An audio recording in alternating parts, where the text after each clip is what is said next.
बोलो सतगुरुदेव की जय हो। और पुण्यात्माओं, इस भक्ति मार्ग में कितनी दृढ़ता चाहिए, इसके लिए परमात्मा ने हमें बहुत सारे सत्संग सुनाए हैं। और कुछ सत्संग ऐसे हैं जो परमेश्वर ने स्पेशली वर्तमान समय के लिए ही किए थे, क्योंकि सतगुरुदेव जी अंतर्यामी हैं, क्योंकि वे पूर्ण परमेश्वर हैं, वे परमात्मा हैं। उन्हें आगे पीछे आदि अनादि सब कुछ उन्हें ज्ञान होता है। तो आज वर्तमान में संगत में जो परिस्थितियां पैदा हो रखी हैं, इसके विषय में गुरुदेव को पहले से ही सब कुछ क्लियर मालूम था। तो परमेश्वर ने उसी आधार से अपने बच्चों को उस समय उन परिस्थितियों से बाहर निकालने के लिए बहुत सारे ऐसे सत्संग किए गुरुदेव ने, जो हमारे लिए एक संकेत थे, हमारे लिए एक इशारा था कि हम उन चीजों को समझ के और वर्तमान समय में अपना बचाव कर सकते हैं। और जो परमेश्वर की जो ज्ञानी आत्माएं हैं, जो परमेश्वर की हंस आत्माएं हैं, वो आज उन सत्संगों को आधार बना के अपना बचाव भी कर रही हैं भक्ति मार्ग पे। काल एजेंटों से भी अपना बचाव कर रही हैं। अन्य प्रकार की मर्यादा ये लोग जो संगत से पिछले 7 वर्षों से तोड़वाते आ रहे हैं, सतलोक आश्रम मैनेजमेंट हरियाणा वाले, पूज्य गुरुदेव जी के बेटा बेटी भाई बंधु रिश्तेदार जवाई स्टेट कोऑर्डिनेटर स्वयं भी बच रहे हैं, अन्य भगत भाई बहनों को भी आगाह कर रहे हैं। तो पुण्यात्माओं, भक्ति मार्ग है ज्ञान आधार का। अगर वर्तमान समय बिचली पीढ़ी वाला यदि ज्ञान आधार का नहीं होता, तो परमात्मा जितना जोर आज लगा रहे हैं आप और हम जीवों को समझाने के लिए, परमेश्वर ने टेक्नोलॉजी दी, परमेश्वर ने शिक्षा दी, परमेश्वर ने ये विज्ञान दी, हमारे को ये साधन दिए, आने जाने के लिए, बात करने के लिए मोबाइल दिए, ये सारी सुविधा परमात्मा 650 साल पहले भी दे सकता था, क्योंकि वे समर्थ हैं। वे कभी भी, वे चाहें तो सतयुग में मोबाइल का आविष्कार करवा सकते हैं, वे चाहें तो सतयुग में एरोप्लेन का, हेलीकॉप्टर का आविष्कार करवा सकते हैं। यह परमेश्वर के बाएं हाथ का काम है। लेकिन परमात्मा ने वर्तमान समय को ही मोक्ष मार्ग चुना था, इसलिए परमात्मा ने वर्तमान में ये सारी सुविधाएं आप और हमें देनी थी। और इस मार्ग को परमात्मा ने ज्ञान मार्ग का नाम दिया है। बिना ज्ञान को आधार बनाए आप सतलोक नहीं जा सकते, क्योंकि ज्ञान को आधार बनाए बिना आप सतगुरु को नहीं समझ सकते। और जब आप सतगुरु को नहीं समझेंगे तो उनके सत्संगों को नहीं समझ सकते।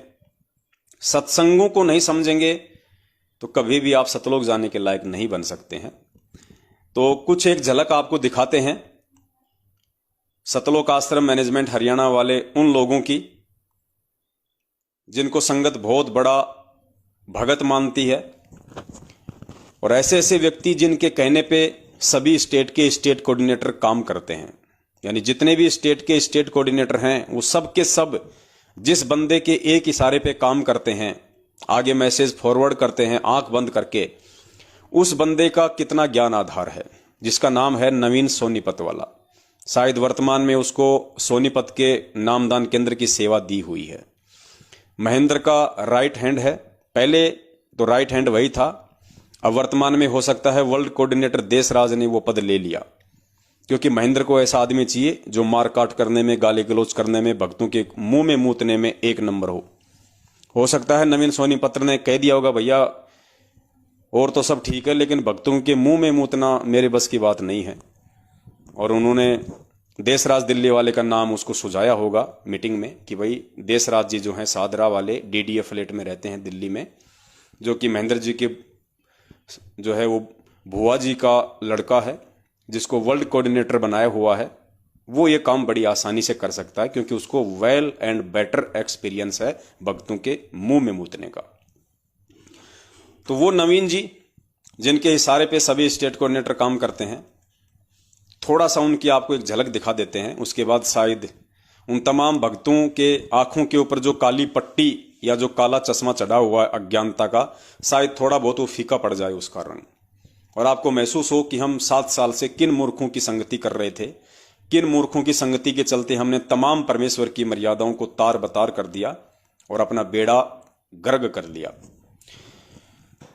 पुण्यात्माओं, हमने उनके जैसा नहीं बनना है, हमने अपने परमेश्वर के जैसा बनना है।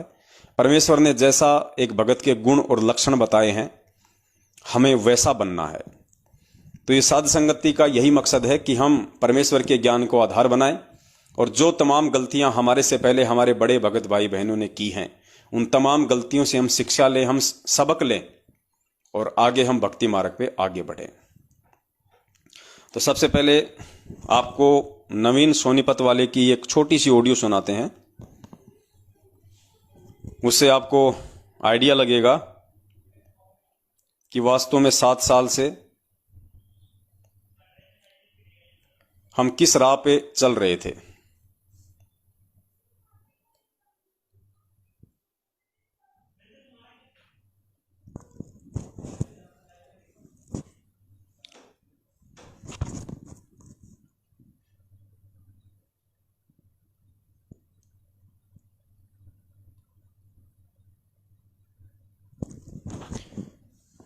तो ये नवीन जी हैं सोनीपत से, सोनीपत के नामदान केंद्र की सेवा संभाल रहे हैं।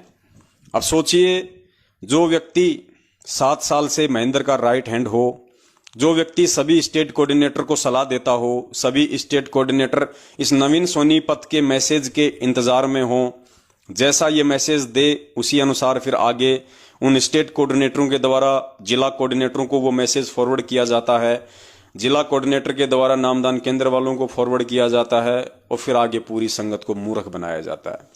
तो इस व्यक्ति के क्या विचार हैं थोड़ा सा आप जी जान लीजिए, क्योंकि वैसे तो दास ने अनेकों बार वीडियो बना के पूरे मैनेजमेंट का कुकर्म आपकी आंखों के सामने रखा हुआ है। गुरुजी के बेटा बेटी से लेके, गुरुजी की कलयुगी पत्नी से लेके उनके रिश्तेदारों तक के सभी स्टेट कोऑर्डिनेटर के सबके कर्म कुकर्म, उनका चरित्र, उनका व्यवहार, उनका बोलचाल, उनकी भाषा, दास ने कई वीडियो बना के आप जियों को दिखाया हुआ है। बीच बीच में दिखाना आवश्यक है ताकि जो लोग इनके पीछे आंख बंद करके भेड़ चाल में चल रहे हैं उनको थोड़ा सबक मिले। वैसे भी परमात्मा कहते हैं कि यदि कोई व्यापारी होता है और किसी गोदाम में 1000 अनाज की बोरियां रखी हैं और उसने यदि व्यापार करना है तो वो 1000 बोरियों को खोल खोल के नहीं देखता है। वो क्या करता है, वो एक फॉर्मूला अपनाता है। एक लोहे का एक पैना सा बताया गुरुजी ने, जिसको कहते हैं परखी। आगे से बिल्कुल वो पैना होता है, पीछे से थोड़ा चौड़ा होता है। वो क्या करता है, उस गोदाम में रखी हुई हजारों बोरियों को खोल खोल के नहीं देखता है। वो उस गोदाम में बीच बीच में जाके 4-5 बोरियों के अंदर वो परखी मारता है, परखी बाहर निकालेगा। कुछ दाने गेहूं जो भी हैं वो उस परखी में आ जाते हैं और उस परखी में से वो देख लेता है कि इस बोरी के अंदर ये किस क्वालिटी का अनाज है। तो 5-7 बोरियों में वो परखी मार के चेक कर लेता है और उसको आइडिया लग जाता है तमाम 1000 बोरियों का कि इस गोदाम में कौन सी क्वालिटी का माल है। फर्स्ट ग्रेड का है, सेकंड ग्रेड का है, थर्ड ग्रेड का है, फोर्थ ग्रेड का है या बिल्कुल घटिया ग्रेड का है। तो आपको एक परखी मार के दिखा देते हैं उस व्यक्ति की जिसके इशारे पे सभी स्टेट कोऑर्डिनेटर चलते हैं। और जब आपके सामने इसका ज्ञान आधार आ जाएगा तो बाकी का अपने आप आ जाएगा कि उनका कितना घटिया और गिरा हुआ स्तर होगा। अब ये भाई साहब अपने जब दास ने 5 घंटे की डीवीडी सन 2016 में परमपिता परमेश्वर जी के आशीर्वाद से संगत को जगाने के लिए सबूतों सहित बनाई थी और हजारों भगत भाई बहनों को हमने जा के हमने वो कोरियर की, हजारों को अपनी जेब से पैसा लगा के हमने वो कोरियर किया, हजारों भगत भाई बहनों को। वो दास की सबसे पहली वीडियो थी संगत में 2016 में 5 घंटे की डीवीडी। उसके बाद में एक नकली ऑडियो भी निकाली थी सतगुरुदेव जी की कलयुगी बेटी मंजू ने कि गुरुजी पवन दास ने 5 घंटे की डीवीडी निकाली है, संगत को भ्रमित कर रहा है। वो दास की पहली डीवीडी थी 5 घंटे की, जिसने मैनेजमेंट के अंदर खलबली पैदा कर दी थी। काफी आत्माएं सच्चाई के साथ में जुड़ी। उसके बाद इस नवीन सोनीपत वाले को मैनेजमेंट ने निमित्त बनाया कि भैया तू भी कुछ कर, हमारी छाती पे मूंग दलेगा बैठा बैठा। संगत के दान से तुम टूक तोड़ रहे हो, गाड़ियों में घूम रहे हो, 20-20, 25-25 हजार रुपए तुम तनख्वाह ले रहे हो, मेरे सिर पे क्यों बैठे हो भूत बन के। तो महेंद्र बोगड़े ने कहा कि नालायक तू भी तो कुछ बना घंटे 2 घंटे का, ताकि संगत को मूर्ख बनाया जा सके, वापस जागी हुई संगत को नींद में सुलाया जा सके। तो भाई साहब ने आनन फानन में एक 2 घंटे का वीडियो बनाया था गुरुद्रोहियों का पर्दाफाश, और उसके अंदर इतनी गलतियां कर दी भाई साहब ने जिसकी कोई गिनती नहीं। तो एक गलती आपको दिखा देते हैं, बाकी गलतियां फिर आपके ऑटोमेटिक समझ में आ जाएंगी। तो भाई साहब ने कहा कि वो जो गुरुद्रोही हैं अपने आप को गुरुजी के भगत कहते हैं, और वो कहते हैं हमारे विषय में कहा इसने नवीन ने कि वो पवन कहता है कि संत मत ज्ञान आधार से चलता है, संत मत ज्ञान आधार से चलता है। क्योंकि भाई हमें गुरु जी ने यही बताया ना, परमेश्वर का मार्ग है, परमेश्वर का विधान है। परमेश्वर ने सत्संगों में यही बताया कि बेटा ज्ञान जो संत मत है वो ज्ञान आधार से चलता है। अगर ज्ञान आधार ही नहीं होता तो फिर तुम इधर से क्यों आए? राधा स्वामी पंथ में ठीक थे, आसाराम जी के पंथ में ठीक थे, जय गुरुदेव के पंथ में ठीक थे, लेकिन तुम्हें वहां से बेटर ज्ञान मिला तो तुमने ज्ञान को आधार बनाया और तुम इस पंथ में आ गए। अगर संत मत ज्ञान आधार से ना होता तुम्हें मुझ रामपाल दास से जुड़ने की आवश्यकता ही नहीं थी। तो संत मत पूज्य गुरुदेव ने ज्ञान आधार से बताया है। दास बाद में आपको उसके सबूत भी दिखाएगा। तो भाई साहब ने वीडियो बनाया और कहा कि ये पवन दास कहता है, ये गुरुद्रोही कहते हैं कि संत मत ज्ञान आधार से चलता है, और फिर गुरुजी का नाम लेके कह रहा है नालायक। अरे कम से कम अपने विचार प्रकट कर देता तो भी चलता। बीच में गुरुजी का नाम डाल के कह रहा है, जबकि गुरुजी कहते हैं कि संत मत ज्ञान आधार से नहीं चलता है, संत मत गुरुजी के आदेश से चलता है। भाई साहब कल को गुरुजी शरीर छोड़ के चले जाएंगे, तब ये संत मत कौन से आदेश से चलेगा? तब कहां लाओगे आदेश गुरुजी के? फिर तो फेल हो गया गुरुजी का मार्ग, 1000 साल तक चल ही नहीं पाएगा। अगर संत मत अगर गुरुजी के आदेश से चलता है तो जब गुरुजी सतलोक चले जाएंगे तो उनके जाने के बाद तो फिर मार्ग ये चल ही नहीं सकता, क्योंकि आदेश कोई देने वाला होगा नहीं, गुरुजी सतलोक चले जाएंगे। तो इतनी बड़ी मूर्खता इन लोगों की खोपड़ी में समाई हुई है। पहले सुन लीजिए इसकी ऑडियो, फिर आगे जिक्र करेंगे। से प्रार्थना है, ये वीडियो केवल उन भक्तात्माओं के लिए बनाई जा रही है जिनको जो सत्सेवक बने हुए हैं उनको गुरुजों ने गुरुद्रोही घोषित कर रखा है, और वो ये कहते हैं कि हम गुरुद्रोही नहीं है। तो सबसे पहले आपको बता दें कि गुरुजी बताते हैं संत मत गुरुजी के आदेश से चलता है। जो गुरुजी का आदेश नहीं मानता वो गुरुजी का शिष्य ही नहीं है। संत मत ज्ञानाधार से नहीं चलता, गुरुजी के आदेश से चलता है, और जो गुरुजी के आदेश को नहीं मानता उसके लिए संत मत खत्म हो चुका है। भाई साहब कह रहा है कि गुरुजी बताते हैं, नाम बीच में गुरुजी का बदनाम करना तो इनकी घटिया आदत है। कहते हैं गुरुजी बताते हैं कि संत मत जो होता है वो गुरुजी के आदेश से चलता है, संत मत ज्ञान आधार से नहीं चलता है। और गुरुजी बताते हैं कि जो गुरुजी क्या बोला इसने आगे भगवान जाने। तो पुण्यात्माओं आप किन लोगों की संगति कर रहे हो? जिस ज्ञान को परमात्मा ने पिछली पीढ़ी में अपनी रीढ़ की हड्डी बनाया है भक्ति मार्ग की, उसको ये लोग रिजेक्ट कर रहे हैं आपकी आंखों के सामने। ये प्रमाण है, इसके बाद कोई सीना फाड़ के दिखाने की आवश्यकता है क्या? कहता है गुरुजी बताते हैं कि संत मत ज्ञान आधार से नहीं चलता। अब बताओ गुरुजी ने कौन से सत्संग में बताया कि संत मत ज्ञान आधार से नहीं चलता है? एक भी सत्संग बता दो परमात्मा का 1994 से लेकर 2014 तक जिसमें गुरुजी ने कहा हो कि संत मत यानी भक्ति मार्ग ज्ञान आधार से नहीं चलता है। हर बार परमात्मा कहते हैं कि पुण्यात्माओं इस ज्ञान को आधार बनाओ, ज्ञान को आधार बनाओ। बिना ज्ञान के तुम 650 साल पहले धोखा खा गए, आज कैसे पार हो सकते हो? उसके बाद ये पुस्तक यथार्थ भक्ति बोध का सरलार्थ, इसके पेज नंबर 77 पे जब हम चलेंगे तो परमात्मा ने स्पष्ट तौर पे लिखा हुआ है, आप जी देख सकते हैं, पेज नंबर 77।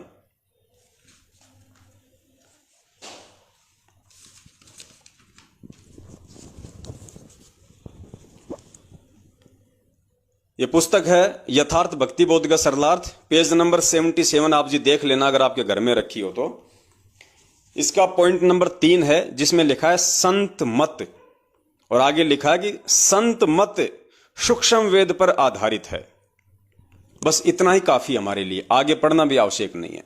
परमात्मा कहते हैं संत मत सूक्ष्म वेद पर आधारित है। अब सूक्ष्म वेद क्या है पुण्यात्माओं? सूक्ष्म वेद में यथार्थ ज्ञान ही तो है, सच्चा ज्ञान ही तो है सूक्ष्म वेद में। सूक्ष्म वेद कौन? 5वां वेद कबीर सागर। तो कबीर सागर में क्या है? ज्ञान ही तो है, वो ज्ञान जो इस 21 ब्रह्मांड में नहीं है, वो ज्ञान जो कोई देने के लायक यहां पे है ही नहीं, कोई जो कोई समर्थ ही नहीं है वो ज्ञान दे सके। स्वयं उस परमात्मा ने आके इस पृथ्वी पे वो ज्ञान देना पड़ता है। फिर परमेश्वर ने यहां आके 650 साल पहले अपने उस ज्ञान को, अपने विधान को सूक्ष्म वेद में धर्मदास जी के माध्यम से लिपिबद्ध करवाया। तो परमात्मा कहते हैं संत मत सूक्ष्म वेद पर आधारित है, अर्थात ज्ञान पर आधारित है, तत्व ज्ञान पर आधारित है। और ये भाई साहब कह रहा है कि संत मत में ज्ञान आधार नहीं चलता है, गुरुजी का आदेश चलता है। चलो ठीक है भाई, जब तक गुरुजी हैं तब तक तो हम गुरुजी के आदेशों पे चल लेंगे, और जब गुरुजी शरीर छोड़ के जाएंगे या जैसे भी जाएंगे परमात्मा यहां से, उसके बाद ज्ञान आधार फिर कहां से लाओगे आदेश? फिर संत मत कैसे चलेगा? तो पुण्यात्माओं, ये लोग नींद में बोलते हैं, नींद में। गुरुजी कहते हैं ना कि जो सन्नीपात का जो मरीज होता है ना, वो नींद में बांटता है, नींद में। उसको पता ही नहीं होता मैं क्या बोल रहा हूं, मैं क्या नहीं बोल रहा। और परमात्मा इनके इन विचारों से भली भांति परिचित थे, क्योंकि 24 घंटे ये लोग गुरुजी के आसपास ही रहा करते थे। ये नवीन सोनीपत ये सारनामी है, आश्रम में इसको प्रधान कहते थे, प्रधान जी। ये गुरुजी के आसपास ही रहा करता था, बचपन से ही भक्ति में लग गया था। इसके फादर का नाम है राजेंद्र भटगांव, शायद राजेंद्र भटगांव, क्योंकि सोनीपत के पास में कोई भटगांव गांव है, वहीं के ये लोग रहने वाले हैं। तो राजेंद्र भटगांव शायद इसके पापा जी का नाम है, जो जेल में है। और इसको बना रखा है सोनीपत का नामदान संचालक मुखिया। अब मुखिया साहब के विचार आपके सामने दास ने रख दिए हैं, उसी की जुबानी। तो पुण्यात्माओं, अब और क्या समझाएं इससे ज्यादा। तो परमेश्वर को तो पहले से मालूम था इनके खोके दिमाग का, इनके खाली भेजे का। इसलिए परमात्मा सत्संगों में बीच बीच में जिक्र कर दिया करते थे, परमात्मा इशारा दे दिया करते थे कथा कहानियों के माध्यम से, क्योंकि मालिक को पता था कि यहां जो भगत आएगा बेचारा इतना जल्दी वो ज्ञान को आधार नहीं बना पाएगा। वो इन बड़े बड़े लोगों को देख के, जो गले में बंदूक लटका के घूमते रहते हैं, कमर में पिस्तौल डाल के जानबूझ के थोड़ा सा उसका मुंह दिखा दिखा के चलते हैं संगत में। या गुरुजी को मालूम था कि कोई मेरे भाई को देखेगा, मेरे बेटा बेटी को देखेगा, मेरी पत्नी को देखेगा, तो अज्ञानता में सोच लेगा हो ये तो पता नहीं, ये तो मोक्ष प्राप्त की हुई आत्माएं हैं, ये तो बस खाली फॉर्मेलिटी के लिए आश्रम में बैठी हैं, बाकी इनकी आत्मा तो कब की सतलोक जा चुकी है। तो परमात्मा ने वैसे उनका नाम लेके भी काफी बार बहुत सारे एविडेंस हमें दिए हैं। अब परमेश्वर ने जो कथा हमें जो सुनाई है, उस कथा के माध्यम से हमें मालूम पड़ेगा कि परमात्मा हमें क्या समझाना चाहते थे। उस समय परमात्मा यही समझाना चाहते थे कि बच्चों, ये भक्ति मार्ग सीनियरिटी और जूनियरिटी का नहीं है, छोटे बड़े का नहीं है। ये भक्ति मार्ग प्रारब्ध के मजबूत संस्कार आधार से निर्धारित होता है। किस भगत के कितने पिछले मजबूत भक्ति संस्कार हैं। भले उसने आज ही नाम लिया है, अगर पिछले जन्म में यदि वो मेरा शिष्य रहा है और काफी समय तक उसने मेरी संगति की है, उस आधार से उसका वर्तमान जीवन निर्धारित होता है कि वर्तमान में किस हद तक वो भक्ति मार्ग पे संघर्ष कर पाएगा, वो टिक पाएगा। तो संगत की ये भ्रमणा तोड़ने के लिए कि भैया मेरे बेटा बेटी भाई बंधु रिश्तेदार जवाई इन बड़े बड़े कोऑर्डिनेटरों को सेवादारों को देख के मत चलना भक्ति मार्ग पे, वरना धोखा खा जाओगे। तुम अपने आप को छोटा मत समझना, तुम सबके भक्ति संस्कार बराबर हैं, इसलिए तो तुम मेरी शरण में आए। तो परमात्मा ने सत्संगों के माध्यम से काफी बार हमें आगाह किया, और परमेश्वर ने ऐसा ही एक सत्संग हमें सुनाया, एक 4 साल वाले भगत का और एक 40 साल से भक्ति कर रहे भगत का। 2 भगत थे, एक तो 4 वर्ष से साधना कर रहा था और एक 20 वर्ष से साधना कर रहा था। उन दोनों का परमात्मा ने एग्जाम्पल दिया, और परमेश्वर ने उस कथा के माध्यम से साबित किया कि जिनको लोग अपनी अज्ञानता के चलते मानते हैं कि ये तो बहुत समय से भगत है, बड़े समय से गुरुजी की भक्ति कर रहा है, इसको तो सारनाम प्राप्त है, ये तो 24 घंटे गुरुजी के पास रहता है, और ये तो गुरुजी का भाई है, अरे ये तो गुरुजी का भांजा है सुनील लाठर, और भाई ये अरे ये मोटा मोटा ये वीरेंद्र, ये तो गुरुजी का बेटा है बावड़ा, इसको तो गुरुजी बचपन में ही तत्व ज्ञान देने लग गए थे और इसको तो एडी से चोटी तक पूरा पैक कर रखा है ज्ञान से। तो परमात्मा ने हमारी वो भ्रमणा तोड़ने के लिए ये कथा सुनाई थी 4 साल वाले और 40 साल से भक्ति कर रहे भगत की। तो सुनिए पहले आप ये परमात्मा के मुख कमल से कथा और फिर निष्कर्ष निकालना कि इस कथा का क्या निष्कर्ष निकलता है। 2 साधक थे। एक 40 वर्ष से साधना कर रहा था, बड़ी बड़ी दाढ़ी बढ़ा रखी, बैठा पति परमात्मा प्राप्त दिखाई देता। एक 4 वर्ष से साधना प्रारंभ की थी, नौजवान बच्चा था। एक देवदूत आता था भगवान के दरबार से, उन दोनों से मिलता था, घंटों भगवान की बातें चर्चा करके दोनों से। वो रहते थे अलग अलग, एक इधर एक दूसरी पश्चिम में एक पूर्व में, गांव के नगर के। दोनों के पास चर्चा करके जाता था। एक दिन उस देवदूत ने भगवान से कहा, भगवान विष्णु से, कि भगवान आपके 2 भगत बड़े अटल हैं, आपके ऊपर पूरा विश्वास करते हैं। विष्णु जी ने देखा, ध्यान दृष्टि से कहा कि नहीं, उनमें से एक भक्त है, एक भक्त नहीं है, वो ढोंग कर रहा है। तो देवदूत ने कहा कि भगवान वो होगा जो अभी 4 वर्ष से लगा है, कि नहीं, जो बहुत पुराना लगा हुआ है वो भक्त नहीं है, वो विश्वासी नहीं है। देवदूत को ये समस्या आ गई कि शायद भगवान ने समझा नहीं होगा ढंग से। कहने लगा, जी इधर पूर्व की साइड में बैठा है ना, वो दाढ़ी बड़ी बढ़ रही है, बड़ा वो है, 40 वर्ष से लगा हुआ, आपका पक्का भगत है। कहने लगे, वही तो भगत नहीं है। भगवान बोले। अब वो देवदूत उसके मुंह का नहीं देखा, मालिक के मुंह का नहीं, भी कैसे बोल रहे हैं परमात्मा। तो विष्णु ने कहा कि आपको मेरी बात पर विश्वास नहीं हुआ। देवदूत ने कहा, भगवान ये तो नहीं हो सकता कि आपकी बात अविश्वसनीय हो, लेकिन मेरी बुद्धि छोटी है, ये काम ना कर रही।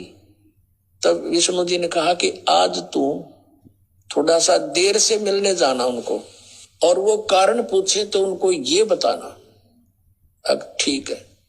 वो सबसे पहले गया तो उससे के पास जिसने सही भगत मानना था, 40 वर्ष से भक्ति कर रहा था, उसके पास गया तो उसने पूछा उस बड़े भगत ने कि देवदूत आज तो बहुत देर कर दी, 2-3 घंटे लेट आए, क्या बात होगी, स्वस्थ तो हो। तो देवदूत ने कहा कि भगत क्या बताऊं, आज तो भगवान ने ऐसी अनहोनी कर दी। परमात्मा ने दिन के 1 बजे और एक अनहोनी लीला करनी थी, उसको देखने के लिए रुका रहा मैं। क्या करनी थी कि एक हाथी को और सुई के उस सुराख से निकालना था, सुई के सुराख से निकालना था। धागा डालने का सुराख होता सुई, उसमें से हाथी निकालना था। और मैं उसको देखने के लिए रुक गया। उस 40 वर्ष वाले साधक ने पूछा, फिर क्या हुआ? कि भगवान ने सचमुच हाथी को सुई के धागा डालने वाले सुराख में निकाल दिया। वो क्या कहता है कि देवदूत ऐसी झूठ बोल किसी का जच जा, ऐसी बकवाद नहीं करा करते, ये कभी हो सकता है? अब देवदूत उसके मुंह का नहीं देखे, डांगर बोल की है, दिखा ऐसा भगत, इस पर विश्वास नहीं भगवान का। वो तो उठ कर चल पड़ा, भाई भगवान ठीक कह रहे थे, ये तो निरा पशु है, काम खांडले ढो रहा है। जब इसने न विश्वास नहीं, भगवान क्या नहीं कर सकता, फिर क्या फायदा इस भक्त का। अब उठ के गया 4 वर्ष वाले के पास। उसने तो वहां तो सोचा था कि तो और के मैं एंड बैंड बोलेगा, जब मैंने युद्ध कर दिया था। अब उसने भी यही प्रश्न किया कि देवदूत आपकी इंतजार कर रहा था, पलक बिछाए बैठा था, आएंगे आप, आते हो, चर्चा हो जाती है परमात्मा की, दिल लगता है। आज आप बहुत देर कर दी, मैंने सोचा था आज नहीं आएंगे, आज का दिन तो हमारा व्यर्थ हुआ। क्या कारण है देवदूत इतना देरी करने का? उसने फिर यही बताया कि दिन के 1 बजे परमात्मा ने एक लीला करनी थी। और भाई कमाल कर दिया, भगवान ने तो हद कर दी कि सुई की सुराख के अंदर से हाथी निकाल दिया, बेअचरज कर दिया। अब वो कहता है कि ये कि अचरज है, देवदूत भगवान निकाल दे पूरी पृथ्वी ने सुई की नोक में गए, भगवान क्या नहीं कर सकता।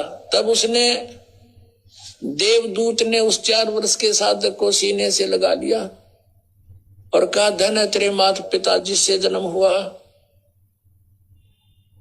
तू है भाई सच्चा भगत, भगवान ठीक कह रहे थे, तू 1 नंबर का भगत है। जिसमें विश्वास नहीं भगवान का, और परमात्मा भी कहते हैं क्या हुआ भक्ति करने जब मन में नहीं विश्वास, क्या फायदा उस भक्ति का। परमात्मा जो चाहे सो कर ही, सतगुरु जो चाहे सो कर ही, 14 कोट दूत जम डर ही, ऊत भूत जम त्रास निवारे, और चित्रगुप्त के कागज पाड़े। बोलो सतगुरुदेव। पुण्यात्माओं, ये सत्संग परमात्मा ने हमें मनोरंजन के लिए नहीं सुनाए थे। ये सत्संग उस अंतर्यामी सतगुरुदेव को मालूम था कि आने वाले समय में संगत में जब मैं परीक्षा लूंगा मेरे द्वारा 27 साल से दिए गए ज्ञान की, उस समय मालूम पड़ेगा कि कौन तो 40 साल वाला भगत है और कौन 4 साल वाला भगत है, किसको परमात्मा का ज्ञान हुआ है। तो जो 40 साल से साधना कर रहा था उसको विश्वास नहीं था, बिना विश्वास के खाली ढोंग कर रहा था, पाखंड कर रहा था, देखा देखी में लग रहा था। और वो देवदूत अपनी अज्ञानता के चलते उसको बहुत बड़ा उसको भगत मान रहा था। जैसे आज लाखों की संगत पूज्य गुरुदेव जी के बेटा बेटी भाई बंधु रिश्तेदार जवाई स्टेट कोऑर्डिनेटर इनको बहुत बड़ा भगत मान रही थी। देखा देखी में किसी ने बुद्धि विवेक का इस्तेमाल नहीं किया, गुरुदेव के ज्ञान को आधार बना के नहीं सोचा, सिर्फ गुरुदेव के रिश्तेदार समझ के ही उनको बहुत बड़ा मान लिया। तो परमात्मा ने कहा कि वो ढोंग कर रहा था, वो पाखंड कर रहा था, उसको विश्वास नहीं था। और जब देवदूत ने कहा कि भाई परमात्मा ने तो चाड़ा कर दिया, अचरज कर दिया, भगवान ने तो दिन के 1 बजे सुई की नोक में से हाथी निकाल दिया, भाई मैं उसको देख के आ रहा हूं। तो उस 40 साल वाले ने इतना भी विचार नहीं किया, चलो भगवान पे तो विश्वास नहीं, कम से कम रोजाना देवदूत से बातचीत करता था, कम से कम उस पे तो विश्वास कर लेता कि ये देवदूत कह रहा है कि मैं मेरी आंखों से देख के आया हूं, और उसको भी कह रहा है कि ऐसी झूठ बोल जो किसी के जचे। सुई की नोक में से हाथी निकलता है, ऐसी झूठ मत बोल, दुनिया का भक्ति से विश्वास उड़ जाएगा। तो देवदूत ने सिर में थप्पी मारी कि भाई भगवान सही कहते थे, भाई ये तो कति, ये तो डांगर है, डांगर पशु है ये तो। फिर 4 साल वाले के पास में गया, सतसेवकों के पास में गया, और वहां भी वही बात कही कि भाई भगवान ने चाड़ा कर दिया, अचरज कर दिया परमात्मा ने, भाई सुई की नोक में से, सुई के छेद में से भगवान ने हाथी निकाल दिया, और भाई वो चमत्कार देख के आ रहा हूं मैं। तो उस सतसेवक ने 4 साल वाले भगत ने कहा, जो 4 साल से भक्ति कर रहा था, उसने कहा कि देवदूत भाई ये कौन सी अचरज की बात है भला, इसमें चाड़ा क्या हो गया, ये कोई नई बात है क्या? अरे भगवान सुई की नोक से हाथी तो छोड़ो, भगवान तो पूरी धरती को निकाल दे, पूरे असंख्यों ब्रह्मांडों को निकाल दे वो परमात्मा सुई की नोक में से। ये कौन सी अचरज की बात है बताओ, परमात्मा किसको कहते हैं फिर? तो गुरुजी ने कहा कि छाती से लगा लिया उसको देवदूत ने, और कहा कि धन्य है तेरे माता पिता जिनसे तेरा जन्म हुआ। और परमात्मा कहते हैं क्या होत हरि नाम बिना जो मन में ना विश्वास। और परमात्मा अपनी वाणी में कहते हैं कि कहे कबीर सुनो भाई साधो मैं तो हूं विश्वास में। तो पुण्यात्माओं, आज वही स्थिति संगत में होनी थी। अंतर्यामी सतगुरु को पहले से इस बात का मालूम था, इसलिए गुरुदेव ने यह कथा हमें कई बार सुनाई, आगाह करने के लिए कि बच्चों सावधान रहना, जब मैं तुम्हारी परीक्षा लूंगा उस समय केवल मेरे ज्ञान को आधार बनाना, मेरे बेटा बेटी भाई बंधु रिश्तेदार जवाई को आधार मत बनाना। आज हम सत्सेवक कह रहे हैं कि धरती पे 8 सितंबर 1951 से भगवान प्रकट है। संत रामपाल जी महाराज जी, जिनको हम बंदी छोड़ कहते हैं, सतगुरु कहते हैं, और बंदी छोड़ की परिभाषा है जो बंधनों से छुटकारा दिलवा दे। तो बंधनों से छुटकारा केवल पूर्ण परमात्मा दिलवा सकता है। सतगुरु की परिभाषा को परिभाषित करते हुए पूज्य गुरुदेव जी ने बताया कि ना सतगुरु जननी जने, जननी यानी मां, और जने यानी पैदा करना, कि ना सतगुरु जननी जने, जो मां होती है, मां के गर्भ से सतगुरु का जन्म नहीं होता। ना सतगुरु जननी जने, और जाके माना बाप पिंड ब्रह्मंड से रहित है। पिंड ब्रह्मंड यानी 5 तत्व की देह से दूर होते हैं, वो तो शब्द स्वरूपी होता है, तेज पुंज का उसका शरीर होता है, सौद स्वरूपी होता है सतगुरु। ना सतगुरु जननी जने और जाके माना बाप, पिंड ब्रह्मंड से रहित हैं जहां ना तीनों ताप। और हम सत्सेवकों ने कहा, रे नालायको, तुम संत रामपाल जी महाराज जी को कहते थे हो सतगुरु, बंदी छोड़ सतगुरु रामपाल जी महाराज की जय, और तुम उनका जन्मदिन मना रहे हो, उनको आम प्राणी साबित कर रहे हो, परीक्षा में फेल होते जा रहे हो, अपनी मूर्खता का तुम परिचय दे रहे हो। तो वो 40 साल वाले भगत मैनेजमेंट वाले हमारे को कहते हैं ये तो गुरुद्रोही हैं। अरे गुरुजी तो खुद कहते हैं कि मेरा जन्म हुआ है? गुरुजी की तो मां थी जिनका नाम इंद्रोमाई था, गुरुजी का तो बाप था जिनका नाम नंदराम जाट था, और गुरुजी का तो जन्म हुआ है। और ये सत्सेवक कहते हैं कि गुरुजी प्रकट हुए हैं। बताओ, इसी बात पे बहस हो गई, तू मैं हो गई। पुण्यात्मा, इसीलिए परमात्मा ने ये 40 वर्ष से भक्ति कर रहे और 4 वर्ष से भक्ति कर रहे भगत की कहानी हमें सुनाई थी कि बच्चों वो समय भी आएगा, ज्ञान आधार से तुम्हारी परख होगी, तुम्हारी पहचान होगी। अब वहां तो देवदूत ने सहारा ले लिया सुई की नोक का, और यहां परमात्मा ने सहारा ले लिया अपने प्रकट होने का। तो जो मूर्ख व्यक्ति होता है, जिसको विश्वास नहीं होता, जिसको अध्यात्म की जानकारी नहीं, जब गुरुजी सत्संग सुनाते थे उस समय जो सोया करता था या राजनीति की बातें किया करता था, उनके ये बात समझ में नहीं आ सकती। उनको कभी विश्वास नहीं हो सकता कि सुई की नोक से हाथी निकल सकता है क्या। वो तो ये सोचेगा कि धागा भी 4 बार थूक लगा के बड़ी यूं ध्यान से देख देख के डालते हैं, तब जाके सुई के आर पार होता है पतला सा धागा, और कहते हैं हाथी ने निकाल दिया अंदर से। और सत्सेवकों ने कहा, रे भैया वो परमात्मा है, बंदी छोड़ है, पूर्ण ब्रह्म परमेश्वर है, लीला कुछ भी करेगा। 350 साल पहले भी उसने गरीबदास जी के रूप में आके ऐसी लीला की थी, एक माँ बाप बनाने की, शादी विवाह करने की, बच्चे पैदा करने की। वो परमेश्वर कुछ भी कर सकता है, वो समर्थ है, वो पत्थर से प्रकट हो सकता है भाई, वो कुछ भी लीला कर सकता है ज्ञान से अपने भक्तों की परख करने के लिए।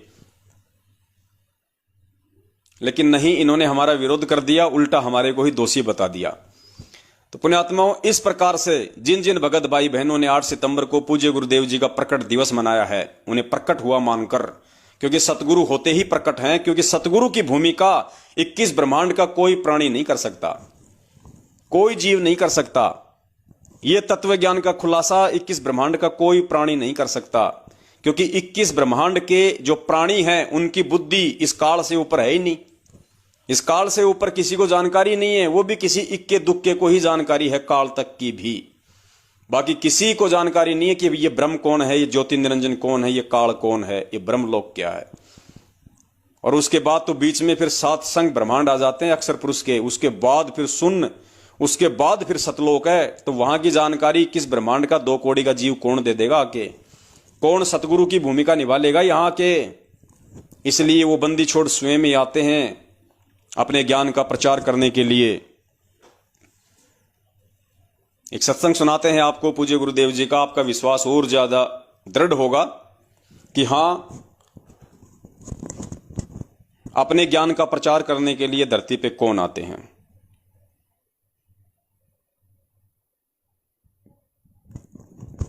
इस सत्संग में परमात्मा ने बताया